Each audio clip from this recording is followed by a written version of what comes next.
नमस्कार दोस्तों, आरती सौरभ सैदी चैनल पर आपका एक बार फिर से स्वागत है। तो आज हम फिर से लेकर आए हैं आपके लिए एक नई कहानी।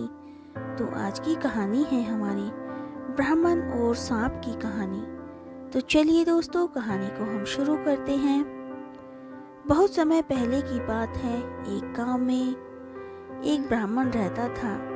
गांव के बाहर उसका एक छोटा सा खेत था, जहां खेती कर वह जीवन यापन हेतु थोड़ा बहुत धन अर्जित कर लेता।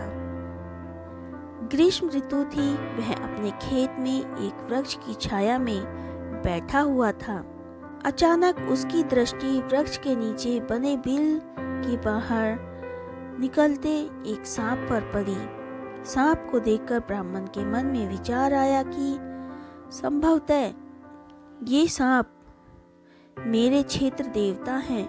मुझे उनकी पूजा करनी चाहिए। हो सकता है ये मुझे उसका उत्तम प्रतिदान दे। वह तत्काल उठा और गांव जाकर एक मिट्टी के कटोरे में दूध ले आया।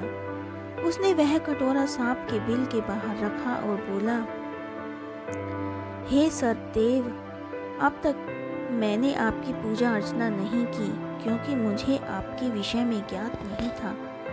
आप मुझे इस दृष्टता के लिए क्षमा करें। अब से मैं प्रतिदिन आपकी पूजा करूंगा।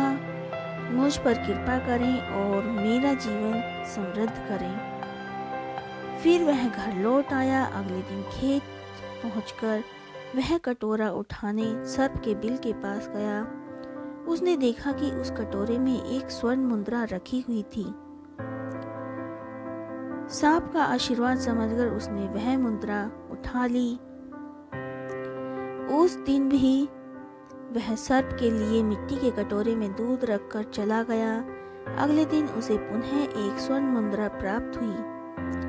तब से वह नित्य प्रतिदिन सांप के लिए दूध रखने लगा और उसे प्रतिदिन स्वर्ण मुद्रा मिलने लगी।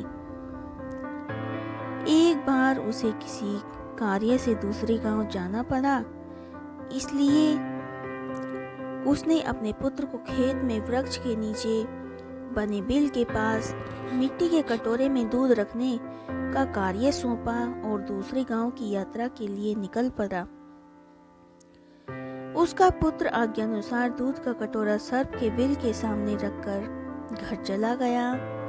अगले दिन जब वह पुनः दूध रखने गया तो कटोरे में स्वर्ण मुद्रा देख चकित रह गया। स्वर्ण मुद्रा देख उसके मन में लोभ आ गया और वह सोचने लगा कि अवश्य इस बिल के भीतर स्वर्ण कलश है। क्यों न मैं इसे खोदकर समस्त स्वर्ण मुद्राएं एक साथ प्राप्त कर लूं। दूध का कटोरा बिल के सामने रखने की थोड़ी देर बाद जब सर्प दूध पीने बाहर निकला तो उसने उस पर लाठी से प्रहार कर दिया। सांप लाठी के प्रहार से बच गया, किंतु क्रुद्ध हो गया और फन फैलाकर ब्राह्मण के पुत्र को डस लिया। कुछ ही देर में विष के प्रभाव से ब्राह्मण के पुत्र की मृत्यु हो गई।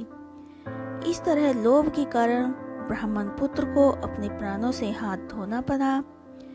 तो दोस्तों, इस कहानी से हमें यह शिक्षा मिलती है कि लोभ का दुष्परिणाम भोगना पड़ता है, इसलिए कभी लोभ ना करें। तो दोस्तों, आज की कहानी हमारी यहीं पर समाप्त होती है। आज की कहानी आपको हमारी कैसी लगी हमें कमेंट करके ज़रूर बताएं। अगर आपको हमारी कहानी पसंद आई हो तो उसे ज़्यादा से ज़्यादा लाइक और शेयर करें और हमारे चैनल को सब्सक्राइब करना ना भूलें। धन्यवाद।